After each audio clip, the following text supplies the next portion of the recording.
혹시 이런 생각을 해보신 적이 있는지 모르겠는데요. 하나님은 거룩을 얼마나 강조하십니까? 방금 읽은 레위기 11장 45절에서도 나는 너희의 하나님이 되려고 너희를 애굽 땅에서 인도하여 낸 여호와라. 내가 거룩하니 너희도 거룩할지어다.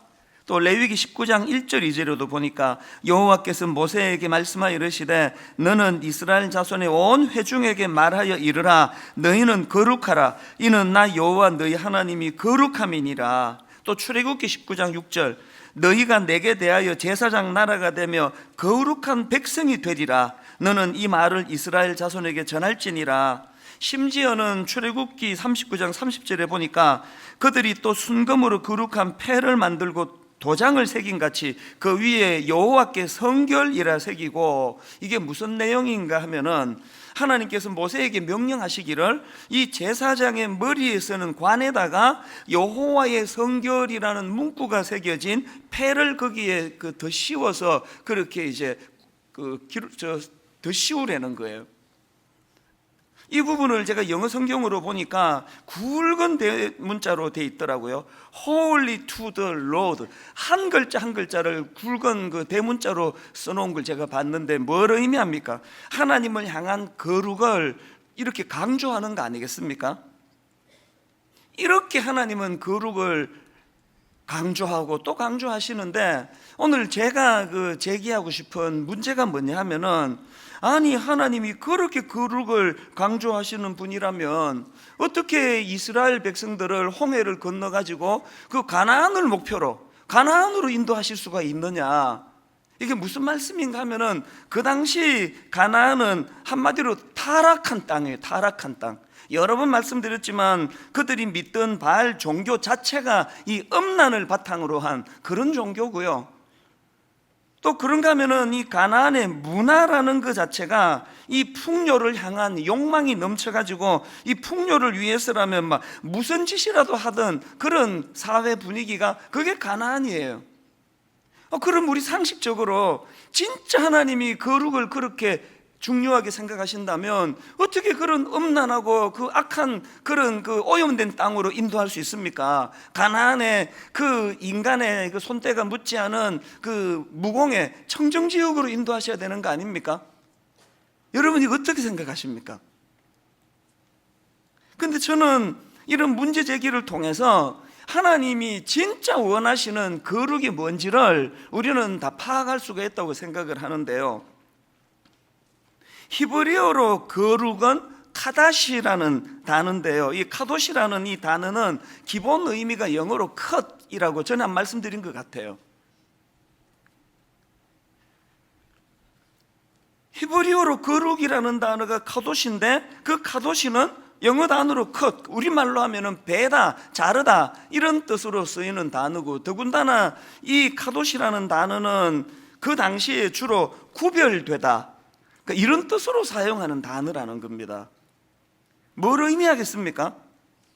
우리는 너무 이 거룩을 좀 정적인 거, 홀로 내가 이렇게 해내는 거, 그런 것으로 생각하지만, 그것도 물론 포함되겠지만 하나님이 원하시는 거룩은 단독적으로 존재하는 단어라기보다는요, 이 반하나님적인 환경, 그래서 진짜 하나님이 거룩을 원하셨기 때문에 가나안으로 인도할 수밖에 없는 겁니다.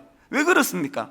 하나님이 원하시는 거룩은 독야청청이 아니에요. 하나님이 원하시는 거룩은 타락했던 가나안 땅에 들어가 그들과 구별된 삶, 그들과 다르게 사는 삶을 구현해내는 걸 거룩이라 생각하시거든요. 이런 하나님의 마음은요, 출애굽기 12장 38절에서도 드러나는데요. 출애굽기 12장은 이제 이스라엘 백성들이 홍해를 건너는 과정을 홍해를 건너 광야 생활하는 그 과정을 묘사한 말씀인데, 자, 출애굽기 12장 38절을 보십시오. 수많은 잡족과 양과 소와 심이 많은 가축이 그들과 함께 하였으며, 지금 이제 출애굽 당시에 이스라엘 백성들의 모습을 묘사했는데, 여기 보니까 이스라엘 백성만 있는 게 아니고 잡족들, 그것도 그냥 조금 섞인 게 아니고 수많은이라는 표현을 썼습니다. 수많은 잡족들이 거기에 섞여 있었다는 거예요. 그들이 얼마나 오염되고 악한 생각과 문화를 쏟아냈겠냐고요. 그 수많은 잡족들이 섞여 있던 그 당시에서 하나님이 원했던 것이 레위기 11장 45절, 나는 너희의 하나님이 되려고 너희를 애굽 땅에서 인도하여 낸 여호와라. 내가 거룩하니 너희도 거룩할지어다. 여기서 벌써 하나님이 생각하시는 거룩의 의미가 뭔지 드러나는 거 아닙니까? 하나님은 그 수많은 잡족들을 솎아내시는 걸 거룩이라 그러질 않고 그 수많은 잡족들로 오염되어 있는 그들 속에서 거룩을 구현해라. 뭡니까? 그들과 구분된 삶을 드러내라. 이게 거룩이라는 거예요. 그래서 우리 교회 구역 모임인 다락방 모임에 막 너무너무 만족하는 분이 계시잖아요. 우리 다락방은 다 너무너무 좋아. 그런 분들은 내일부터 특별 기도 들어가야 돼요. 하나님, 우리 다락방에 수많은 잡족을 보내주시기 원합니다. 그 잡족이 섞여야 그게 하나님 원하시는 거룩이 구현되기 때문에 그렇습니다. 삼손이 실패한 게 바로 이 문제 아닙니까? 삼손은 나시린이라고 그렇게 알려져 있는데, 나시린이라는 이름 자체가 구분된 자, 그런 뜻을 가지고 있는 직분이에요. 그러니까 하나님이 생각하시는 이 나시린은요, 이 구분된 자. 그 삼손이 참 어리석었던 건 뭡니까? 삼손은 그저 눈으로 보이는 외적인 그 머리털 안 자르고 그 머리카락 긴 걸로 다른 사람과 그 구별을 이루고자 하는 이런, 그래서 삼손의 인생은요, 망할 때까지 그 머리털 안 잘리려고 애쓰다가 그렇게 끝난 게 삼손 아닙니까? 하나님이 진짜 원하시는 건 그런 외적으로 눈에 보이는 머리털로 구분하는 그런 거 아니에요. 삼손이 말로 다 할 수 없이 타락했던 그 시대에, 막 역겨운 냄새가 진동하던 그 사사기 시대에 구분된 자, 하나님의 사람으로서 도덕적으로 영적으로 깨끗한 그런 구분된 차원에서의 나시린 되기를 원했는데, 삼손은 그냥 뭐 머리털, 눈에 보이는 거.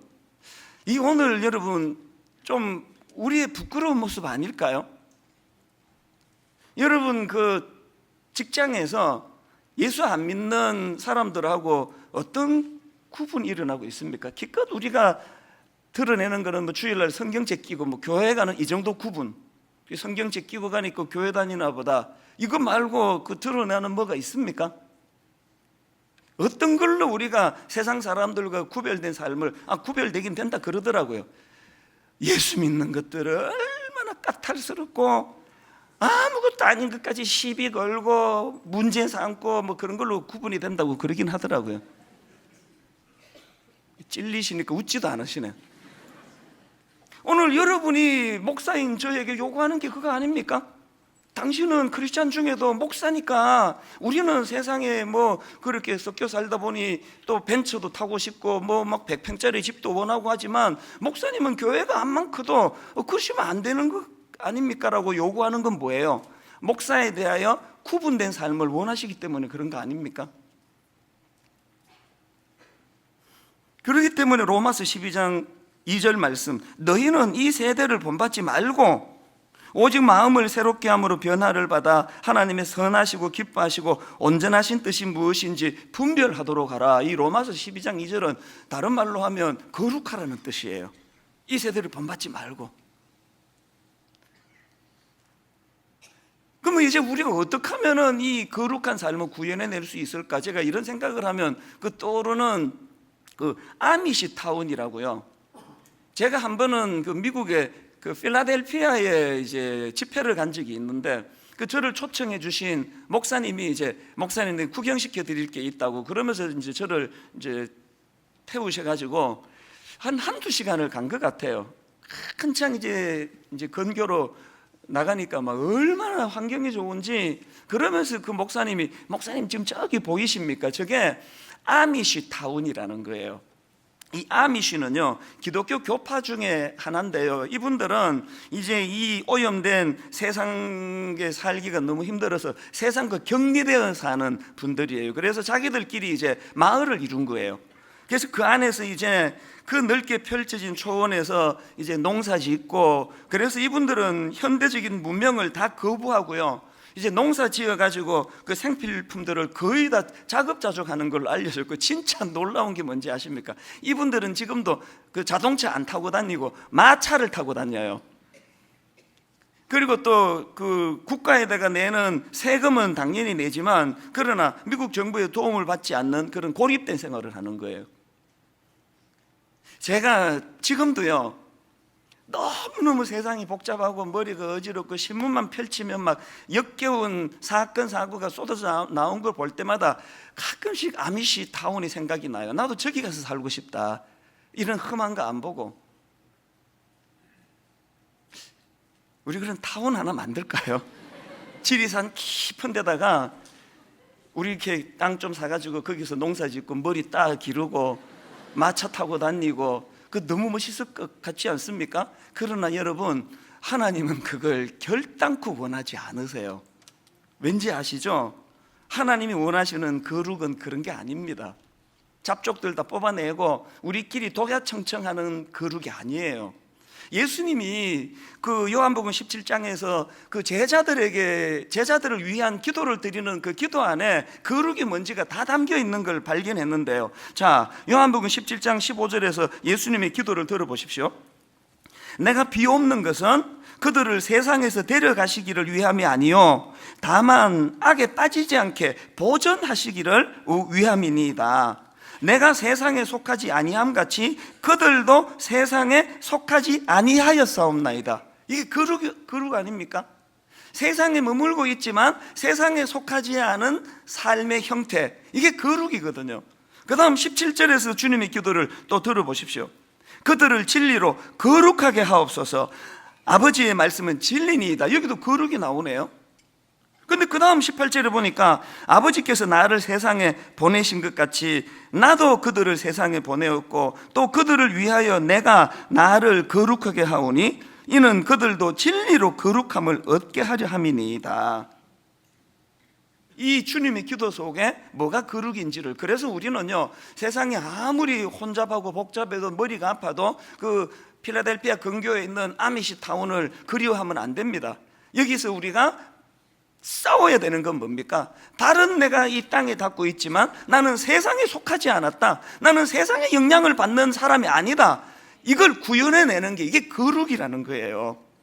저는 지난 몇 주 동안 우리 청년들에게 무슨 본문으로 어떤 말씀을 전하면 가장 좋을지를 고심하면서 이 본문을 정하고 하나님 앞에 말씀을 준비하는 동안 제 마음속에서 얼마나 갈망이 컸는지 아십니까? 하나님, 오늘 저 청년들에게 내가 입술로만 설교하는 목사가 아니라 아버지, 제 삶이 정말 바른 세상에 딛고 살아가지만 세상과 구별되는 그 거룩한 목사가 되기를 원합니다. 아버지, 제가 그 거룩한 목사가 되어서 제 입에서 나오는 이 선포되는 말씀이 거룩한 말씀이 되기를 원합니다. 그런 갈망하는 마음이 제 안에 일어났는데요, 오늘 우리 여기 많은 청년들이 지금 함께 예배를 드리는데 우리 청년들에 부탁합니다. 우리 다시 한번 도전하자고요. 한 번 더. 우리 주님은요, 너무너무 우리를 사랑하는 분이에요. 그래서 막 어제까지 그 개념을 몰라가지고 세상에 뒤섞여 살았다 하더라도 오늘 결단하고, 하나님 오늘 새로 시작해도 될까요? 회개하고 은혜 구하고, 우리 오늘부터 저도 그렇고 우리 어른들도 그렇고 청년들도 그렇고 우리 하나님이 기뻐하시는 이 거룩을 몸부림치는 그런 저와 여러분 또 청년들 되시기를 바랍니다. 이 도전하는 게 얼마나 중요합니까? 저는 청년 집회 갈 때마다 거의 안 빠뜨리고 하는 이야기가 이거예요. 사람들은 그 죄성을 가져가지고 그 본질을 잘 못 봐요. 그 다윗이 골리앗을 이긴 결과만 가지고 물맷돌로 골리앗을 물리친 거는 기적이라고 그러는데 저는 생각이 좀 달라요. 그날 여러분 상상을 한번 해보세요. 다윗이 이제 막 물맷돌을 막 돌려가지고 딱 던졌는데 그 골리앗이 생각보다 날렵해가지고 싹 피했어요. 그리고 이제 5초 뒤에 그냥 다윗이 여기에 보니까 골리앗에게 밟혀 죽었더라. 그렇게 성경이 기록된다고 한다면 그러면 다윗이 실패한 인생입니까? 전 그렇게 생각하지 않습니다. 하나님은 결과 보시는 분 아니에요. 여러분, 다윗이 골리앗을 향해 물맷돌 던져가지고 그를 쓰러뜨린 것도 기적이고 놀라운 일이지만, 그 어린 청년, 그 어린 소년 다윗이 그 엄청난 괴물 같은 골리앗에게 도전장을 던지고 그에게 덤빌 수 있었다는 것, 이것 자체가 기적이고 이것 자체가 놀라운 거 아닙니까? 세상이 얼마나 악한데, 얼마나 거대한데 나 같은 게 뭐 어떻게 이기겠냐고, 이런 걸로 전의를 상실한 청년들에게 부탁합니다. 다윗처럼 확률, 이길 수 있는 확률 이런 거 계산하지 말고, 한번 다윗에게 물맷돌 하나 들고, 하나님 주신 그 물맷돌 하나 들고 세상 악한 골리앗에게 한번 도전장을 던지는 그런 여러분 되시기를 바랍니다. 여러분, 이런 도전장을 던지기 원한다면요, 먼저 꼭 기억해야 될 게 하나 있는데, 그게 뭐냐 하니까, 앞에서 제가 거룩을 의미하는 카도시가 이 컷이라는 그 잘라내다라는 뜻이 있다고 그랬죠. 지금부터 잘라내야 돼요. 이거 잘 잘라내서 성자라는 소리를 듣게 되는 분이 있는데, 그분이 바로 어거스틴이에요. 어거스틴은 막 성자로 불리는 인물이지만 사실은 어거스틴은 젊을 때 엄청난 방탕하였답니다. 너무너무 방탕한 생활을 하다가 그가 이제 예수님을 영접하고 얼마나 귀한 성자 소리를 듣는 자리까지 가게 됐는데요, 그가 어떻게 그렇게 성자 소리를 듣게 됐냐? 컷 잘했어요. 컷 잘 잘라내가지고. 이게 무슨 말씀인가 하면은요, 한 번은 이제 어거스틴이 이때는 이미 타락한 생활을 다 청산한 이후에요, 크리스찬이 되고 난 이후인데요, 길을 가다가 그 옛날에 방탕할 때 그 자주 그 놀러 가고 들렀던 그 요즘으로 말하면 창녀, 이 율랑녀를 만난 거예요. 어거스틴이 좀 당황스러웠을 것 같아요.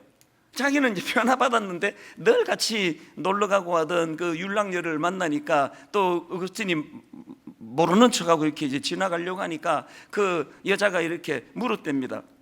혹시 어거스틴 아닙니까? 맞네. 이 여자가 하는 말이, 왜 요새 이렇게 놀러 안 오세요? 그러더래요. 그랬더니요, 어거스틴이 했던 한마디가 이거랍니다. 당신이 전에 알던 그 어거스틴은 이미 죽었습니다. 이게 컷 아닙니까? 컷. 뭐 복잡한 얘기 필요 없어요. 요새 뭐 다락방 모임 가고 뭐 이러느라고 뭐 시간이 없어서 이런 얘기 없어요. 그냥 컷이에요. 네가 알던 어거스틴은 죽었다. 이게 컷이에요. 여러분, 그 요셉도 마찬가지 아닙니까? 그냥 그 주인집 여자가, 그 보디발의 아내가 막 그렇게 유혹하고 막 옷을 벗기려고, 여러분, 이 성적인 이 유혹은요, 이건 영적인 거예요. 한번 걸려들었다 그러면 못 벗어나나 봐요. 막 그 여자가 그 주인집 마나님으로서 막 체면이고 뭐고 없고, 완전히 이거는 뭐 그냥 짐승 비슷하게 돼가지고 막 그 젊은 요셉, 막 그 잘생긴 요셉 옷을 막 벗기려 그러니까 요셉의 반응이 창세기 39장 12절을 보세요. 그 여인이 그의 옷을 잡고 이르되 나와 동침하자. 그랬더니 요셉의 반응을 보세요. 요셉이 자기의 옷을 그 여인의 손에 버려두고 밖으로 나가매 거두절미하고 컷 잘라버렸어요. 요셉이 뭐 복잡, 아줌마 왜 그래? 옷 뺏기면 안 되지. 왜 이래 아줌마, 정신 차리, 이런 거 없어요. 거두절미하고 옷 뺏기니까 옷 벗고 나가버리는 거예요. 이게 컷이에요. 저는 우리 새아이에게 종종 얘기해요. 니들이 그 인터넷으로 자꾸 그런 유혹이 오면 아빠한테 말해라. 내일 당장 그 KT 연락해서 내가 끊을게 이거. 인터넷 단절시키면 되거든. 스마트폰이 자꾸 너희들을 유혹하고 뭐 그런 게 있으면 말해라. 2G 폰으로 바꿔줄게. 한 번도 말한 적은 없습니다. 저는 제가 그걸 원해요. 제가 스마트폰으로 자꾸 사단에 유혹하면요, 저는 이거 끊어버리기를 원해요. 이게 컷이에요. 우리가 세상과 단절한다는 게 뭔지를. 그런 의미에서 저는 오늘 우리 청년들이나 또 뭐 기성세대나 할 거 없이 이 악한 세상에 도전하기를 원하는데요, 여러분, 이 악한 세상에 도전하기 위해서 우리가 알아야 될, 꼭 기억해야 될 2가지를 오늘 좀 나누고 싶습니다. 첫째로요, 여러분, 악한 세상에 도전하기 원하신다면 거룩의 능력이라는 사실을 확신해야 됩니다. 디모데후서 2장 20절에 보니까 큰 집에는 금그릇과 은그릇뿐 아니라 나무그릇과 질그릇도 있어 귀하게 쓰는 것도 있고 천하게 쓰는 것도 있나니 그러므로 누구든지 이런 것에서 자기를 깨끗하게 하면 귀히 쓰는 그릇이 돼요. 그 다음에 거룩하고 주인의 쓰심에 합당하며 모든 선한 일에 준비함이 되리라. 지금 여러분 이 말씀의 구조를 한번 보세요. 진짜 하고 싶은 건 21절이거든요. 누구든지 이런 것에서 자기를 깨끗하게 하면 그게 귀한 그릇이다. 그 말을 하고 싶은데 그 앞에 세상적인 논리, 큰 집에는 금그릇도 있고 은그릇도 있고 나무그릇도 있고 질그릇도 있고 요즘으로 치면은 금수저도 있고 흙수저도 있고, 세상은 금수저 흙수저로 사람을 구분하지만 하나님은 그가 얼마나 깨끗한가, 얼마나 거룩한가, 얼마나 구별된 삶을 사는가, 이걸로서 구분을 짓는다는 거예요. 아까 제가 다윗이 왜 그날 골리앗에게 덤볐다가 밟혀 죽었다 해도 다윗은 실패한 인생이 아닐 수 있느냐? 하나님의 이 기준으로는 이미 다윗은 깨끗한 그릇, 거룩한 그릇이기 때문에 승패와 관계없이 그는 금그릇이라는 뜻이에요. 오늘 여러분 하나님의 말씀대로 살다가 상하고 실패하고 찢기고 아픔을 경험하신 분들이 있다면 그 자체가 하나님이 귀히 보시는 그 큰 그릇, 귀한 그릇으로 하나님은 인정해 주신다는 사실을 인식하게 되시기를 바랍니다. 요한복음 1장 5장 4절에 보니까 무릇 하나님께로부터 난 자마다 세상을 이기느니라. 세상을 이기는 승리는 이것이니 우리의 믿음이니라. 여러분 이 사실을 믿으십니까? 안 믿는 분이 좀 계시나? 이렇게 소리가 이러지. 아니면 뭐 그 너무 당연한 이야기를 아이 뭐 그 너무 당연한 걸 뭐 왜 물어? 우리가 뭐 어린애인가? 그래서 대답을 안 하신 건가? 그러면 그래서 대답을 안 하신 분은 그러면 손을 드세요, 손을. 자, 제가 다시 한번 해볼게요. 무릇 하나님께로부터 난 자마다 세상을 이기느니라. 세상을 이기는 승리는 이것이니 우리의 믿음이니라. 아니 물어야 아멘 하시기. 지금 이 축이 안 맞아가지고 우리 15년을 같이 지내는데 왜 이렇게 박자가 안 맞습니까? 내가 이렇게 여러분 이거 믿으십니까? 그러면 이제 아멘 해야 되는데 뭐 그냥 넘어가겠습니다. 그냥 거룩의 능력이라는 사실을 우리 오래 잊고 살았거든요. 여러분 거룩의 능력이에요. 저는 최근에요 그 책 하나 그 광고 문구 보고 바로 내가 주문한 책이 하나 있습니다. 이 책 제목이 처음으로 기독교인이라 불렸던 사람들, 이런 제목의 책인데요, 그 초대교회가 어떻게 이렇게 능력 있는 또 부흥을 경험했나 뭐 이런 걸 이제 다루는 책인 것 같더라고요. 제가 왜 그 출판사 리뷰 광고 하나 보고 바로 책을 주문했는가 하면은요, 자 내용을 한번 들어보십시오. 기독교인은 서기 40년경에 1000명으로 시작했지만 100년에는 1만 명, 200년경에는 20만 명, 그리고 300년경에는 500에서 600만 명으로 늘어난다. 당시 로마의 기득권층으로부터 사악한 신종 미신이라고 치부받던 기독교의 파격적인 성장, 그 이면에는 과연 어떤 이유가 있었던 것일까? 이 질문을 던져놓고 저자가 이걸 3가지로 분석해 놓았다는 그 리뷰를 보고 내가 책을 감동해서 주문을 했거든요. 여러분 그 초대교회가, 그 소수가 어떻게 그 거대한 로마를 극복하는 능력이 나타날 수 있었나? 그 리뷰에 보니까 3가지로 정리를 하는데요, 첫 번째가 이겁니다.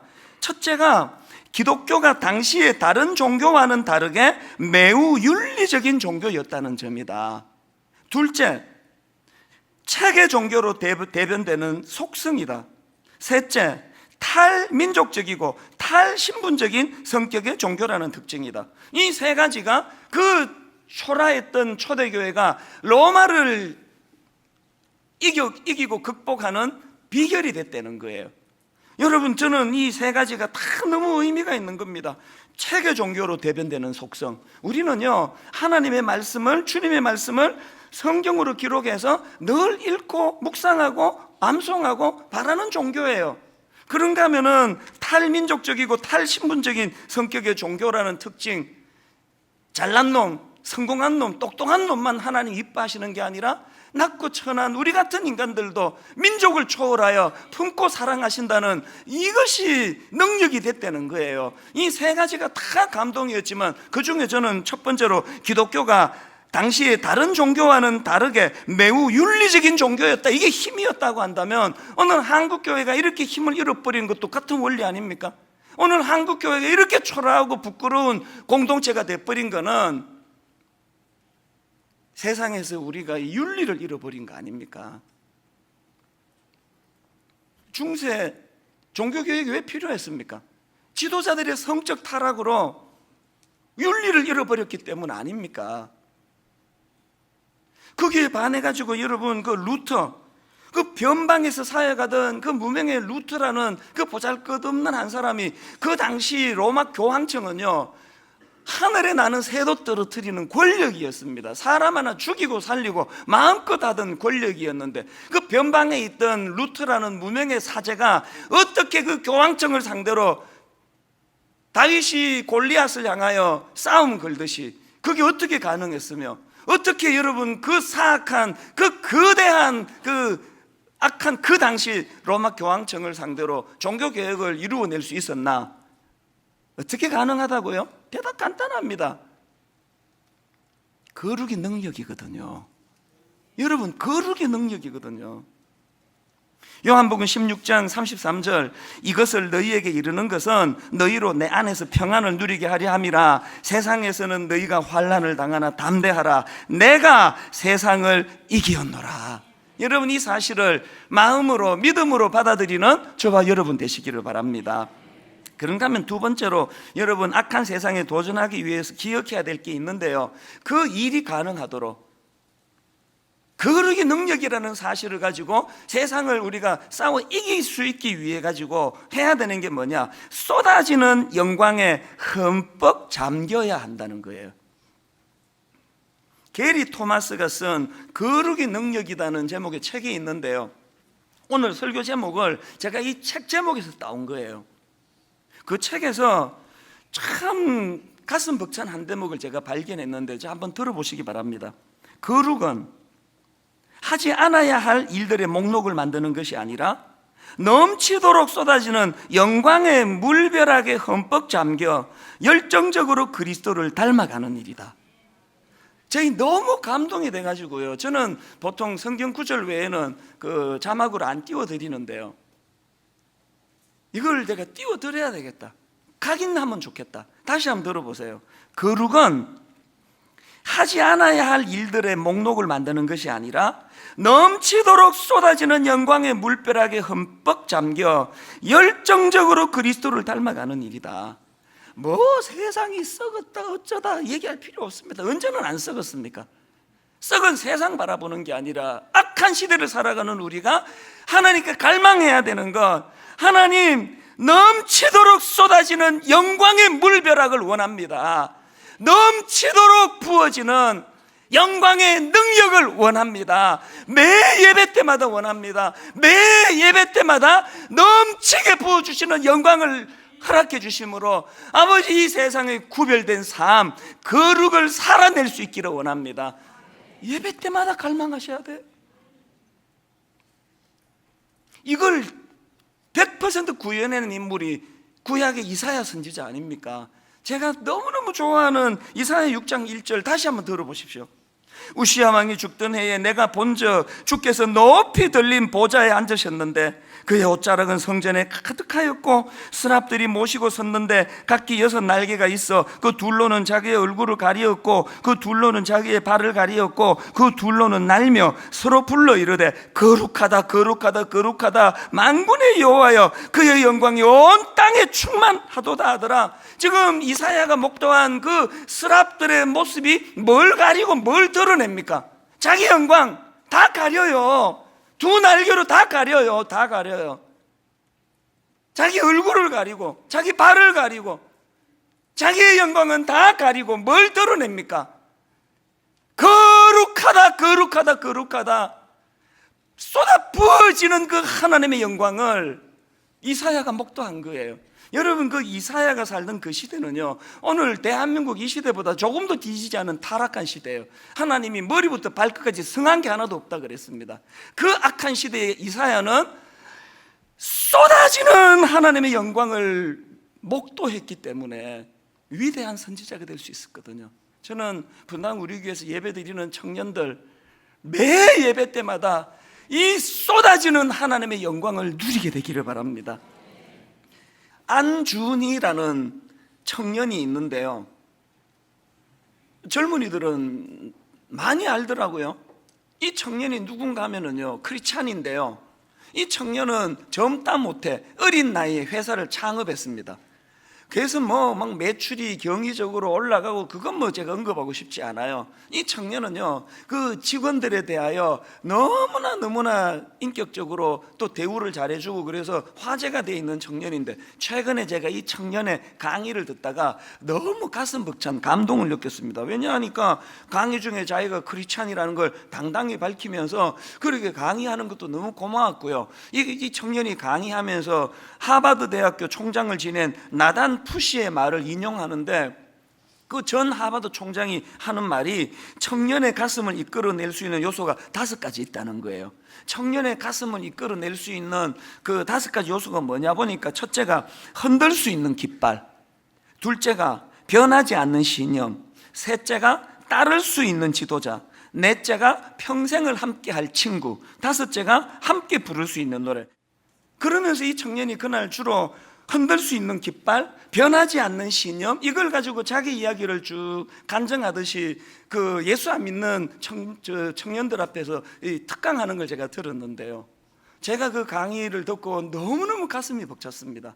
당당하게 나는 크리스찬이라고 밝히면서 이 청년이 자기 삶 자체가 흔들 수 있는 깃발이 있었기 때문에, 자기 삶 자체가 변하지 않는 신념이 있었기 때문에 이 자리까지 올 수 있었다는 그런 요지로 강의를 하고, 제가 왜 가슴이 벅찬지 아십니까?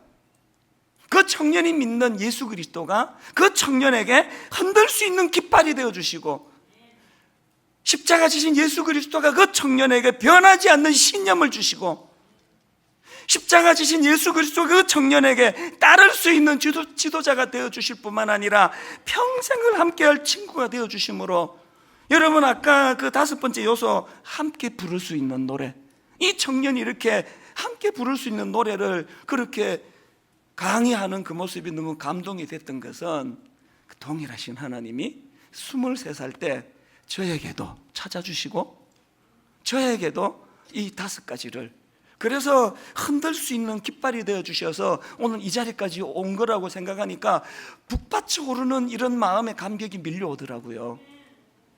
여러분은 어떻습니까? 여러분 흔들 수 있는 깃발이 있습니까?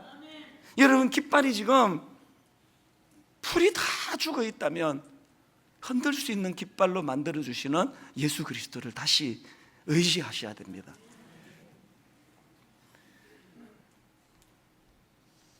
오늘 우리 기성세대 분들에게 부탁을 드립니다. 우리 청년들을 위해 축복하고 격려하고 응원하기 전에 우리가 먼저 따를 수 있는 지도자 예수 그리스도를 통해 흔들 수 있는 깃발, 흔들 수 있는 깃발, 변하지 않는 신념, 따를 수 있는 지도자, 평생을 함께할 친구, 함께 부를 수 있는 노래, 이것들을 구현해 주신 그 주님, 사실 여러분, 예수님이 내 삶에 따를 수 있는 지도자가 되어주셨다는 이 대목에서 저는 사랑의 선순환이 일어나야 된다고 생각하는데요, 우리 청년들은 아직 어려가지고요, 또 우리 청소년들은 어려가지고 예수님을 그렇게 인격적으로 생생하게 만나는 게 쉬운 일 아니에요. 그럼 어떻게 해야 됩니까? 먼저 우리가 먼저 흔들 수 있는 깃발 되시는 주님을 먼저 경험하고 가슴 벅차게 거룩을 구현해내고, 그리고 이걸 우리 다음 세대에게 니들 봤지, 하나님 보는 게 어려우면 나 봐라, 하나님의 영향력 아래에 있는 나보고 나 따라오면 돼. 이게 바울이 빌립보 3장 17절에서 주신 말씀의 의미 아닙니까? 형제들아 너희는 함께 나를 본받으라. 여러분 이걸 성경에 허락해 주신 하나님의 그 뜻이 뭘까요? 뭐야 이게? 성경에 그냥 지자랑 지리 나오고 빼, 이거 빼. 누구 니를 닮으라는 이런 걸 여기다 기록하느냐고. 그러지 않으시고요, 이걸 성경으로 허락해 주신 하나님의 마음이 어디에서 흡족하셨을까요? 바로 그 다음에 고린도전서 11장 1절을 보십시오. 바울의 자랑질이 그 자랑질이 아니거든요. 내가 그리스도를 본받는 자가 된 것 같이, 내가 그리스도를 본받는 자가 된 것 같이 너희는 나를 본받는 자가 되라. 사랑의 선순환이에요. 이렇게 말하실 수 있습니까? 여러분, 이렇게 말하실 수 있습니까? 지난 화요일인데요, 참 좀 특별한 경험을 했습니다. 어느 리더십 스쿨에서 저를 이제 강사로 초청을 하셨어요. 그래서 제가 그 저녁에, 화요일 저녁인데요, 갔더니요, 깜짝 놀랐습니다. 그 이름 딱 대면 대부분이 다 아시는 그 가수가 여기 앉아 있고요, 이 리더십 스쿨이니까 그 사업하시는 분, 막 각 분야에 성공하신 분들이 쫙 앉아 계시더라고요. 그 가수분이 늘 TV로만 보던 그 가수가 제 강의를 듣는다고 이렇게 눈을 쳐다보고 있는 게 너무 신기해가지고 초반에는 좀 강의가 지장이 있어서 계속 쳐다본다고, 계속 쳐다보더라고요, 저를. 그래서 제가 이제 그분들, 그 지도자들에게 강의를 1시간 반 하면서 뒷부분에 뭘 강조했는가 하면은 얼마나 유혹이 많은 세상에 수고가 많으십니까? 그러면서 막 강조하기를, 저도 얼마나 유혹이 많은지 아십니까? 저도 흔들흔들할 때가 많습니다. 그 유혹을 이겨내고 여기까지 온 거 아니냐고 막 이걸 굉장히 과장스럽게 이야기를 했어요. 다 설명하고요, 차 타고 집으로 가는데 마음이 계속 조금 불편한 거예요. 근데 왜 이렇게 과장스럽게 이야기를 했지? 그리고 이제 그 다음날 새벽에요, 일찍 그 잠에서 깨어 자리에 딱 앉는데 성령님이 어젯밤에 제 불편한 마음의 이유를 가르쳐 주신 것 같아요. 꾸짖으시는 것 같아요. 수요일 날 새벽에 제가 받았던 그 단어 하나가 있는데요, 위악이라는 거. 그 위선도 나쁘지만 위악도 나쁜 거. 사실은 제가 그날도 그랬고 평소에도 너무너무 세상에서 그 유혹이 많은 세상을 살아가는 여러분을 격려하느라고 제 스스로를 좀 과장스럽게 막 유혹이 많고 막 흔들리고 그런 이야기들을 많이 했는데 그 태도가 옳지 않다는 거예요. 위약도 나쁜 거라고. 왜 그렇게 과장스럽게 흔들리고 있다는 걸 강조하느냐고. 그래서 제가 한 이틀 마음이 불편했습니다. 하나님이 왜 제 마음을 불편하게 하셨는지 어제 설교 마무리하면서 이렇게 깨닫게 됐는데요, 하나님은 목사인 제가 니도 막 사람들 그 힘든 거를 공감해 주느라고 니도 흔들리고 막 흔들흔들하는 걸 이기면서 왔다고 하는 그런 태도가 나쁘고, 당당하게 바울이 그랬던 것처럼 내가 그리스도를 본받는 자 된 것 같이 여러분도 나를 본받으시기 바랍니다. 이런 태도를 가지고 설교를 해야 되는데 위약도 그거 나쁜 거라고, 얼마나 네가 그런 과장이 많으냐고, 그 회개를 원하시더라고요. 오늘 우리 청년들 앞에 내가 그래서 수정해서 당당하게 선포하기를 원합니다. 저 그렇게 안 흔들립니다. 흔들린 거 별로 없어요. 아멘 하신 분들 주님 이름으로 축복합니다. 여러분 흔들리지 않습니다. 유혹 많은 거 사실이에요. 흔들리지 않습니다. 왜 흔들립니까? 기준 대신 하나님을 바라보고 가는데. 오늘 여러분, 내가 결론을 맺으면서 우리 기성세대 어른들에게 당부합니다. 여러분, 우리 아들에게, 우리 딸에게 이렇게 말할 수 있는 부모가 되면 좋겠습니다. 나는 니들 앞에 부끄러운 짓 한 적 없어. 유혹 많았지만 난 네 엄마한테, 난 너한테, 네 오빠한테 난 부끄러운 짓 한 적이 없어. 난 흔들리지 않아. 왜 내가 흔들리나? 예수 믿는 아버지인데. 이렇게 자녀들에게, 다음 세대에게 그렇게 응원하고 격려해주는 그런 거룩의 능력이고, 그 거룩을 위하여 흠뻑 부어주시는 영광을 사모하는 저와 여러분 되시기를 주님 이름으로 축복합니다. 오늘 새벽에 저는요, 설교 준비하는 내내 이 찬양, 제가 중학교 수련회 때 은혜 받았던 찬양이에요. 찬송가 574장, 가슴마다 파도친다 우리들의 젊은이, 눈동자에 어리운다 우리들의 푸른 꿈, 주의 말씀 주의 행함 길과 진리 되시니 우리 평생 한결같이 주만 따라 살리라. 오늘 새벽에 3절이요, 화산같이 타오르자 우리들의 젊은이, 폭포같이 줄기 찾아 우리들의 붉은 피. 그 다음 가사, 할 일 많은 이 나라에 태어났으니 정치적으로 혼란할수록, 북핵 위협이 많을수록, 성적으로 타락하면 타락할수록 할 일 많은 이 나라에 우리 태어났으니 복음 들고 앞장서자, 충성되게 일하자. 우리 한번 이 찬양같이 우리 청년들을 축복하며 그렇게 불러드리기 원합니다. 이렇게 찬양할까요? 가슴마다 파도친다. 가슴마다 파도친다. 우리들의 젊은이 눈동자에 어리운다. 눈동자에 어리운다. 우리들의 푸른 꿈, 주의 말씀, 주의 행함, 길과 진리 되시니 우리 평생 한결같이 주만 따라 살리라.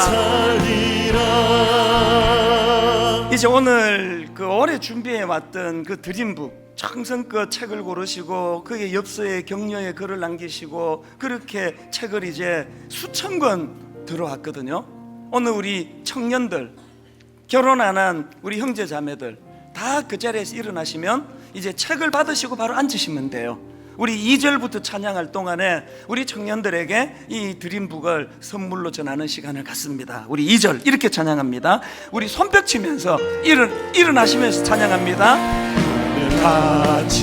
청년들만 일어나시면 됩니다.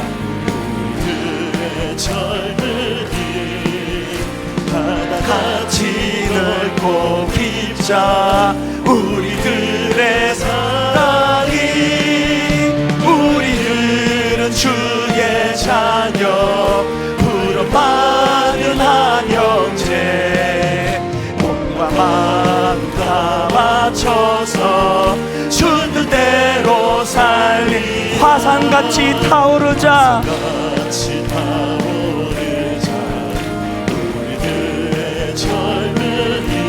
폭포같이 줄기 찾아.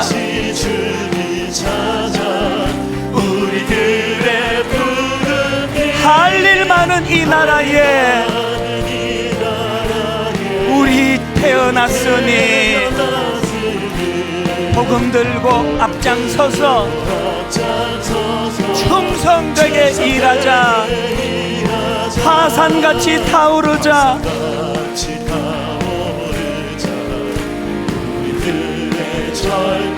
폭포같이 줄기 찾아. 우리들의 붉은 피, 할 일 많은 이 나라에 우리 태어났으니 복음 들고 앞장서자. 충성되게 일하자.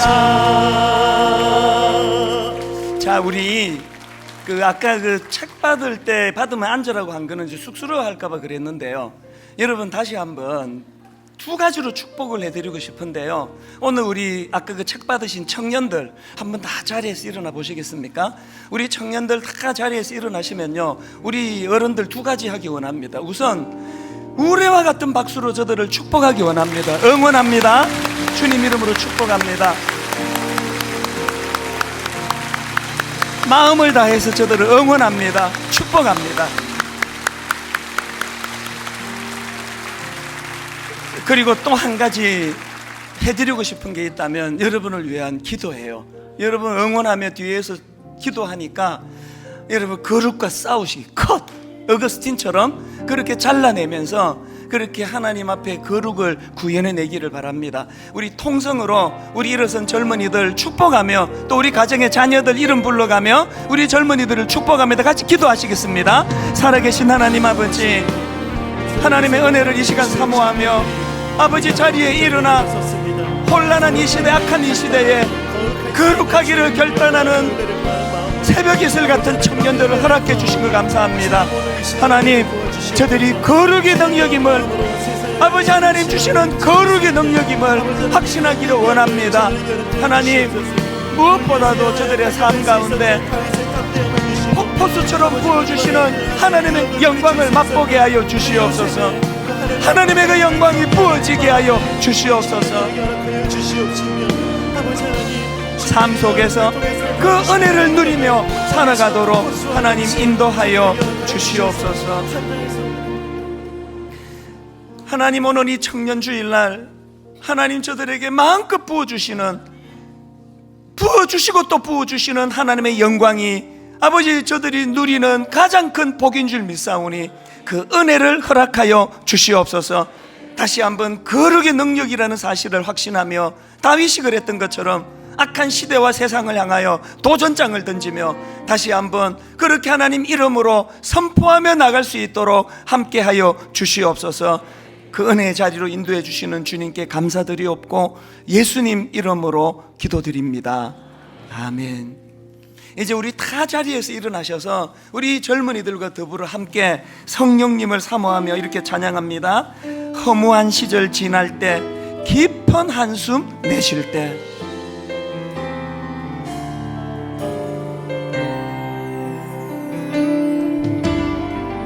허무한 시절 지날 때, 깊은 한숨 내쉴 때, 그런 풍경 보시며 탄식하는 분이 있네.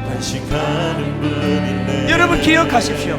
그와 같이 너희를 버려두지 않으리. 내가 너희와 영원히 함께하리라.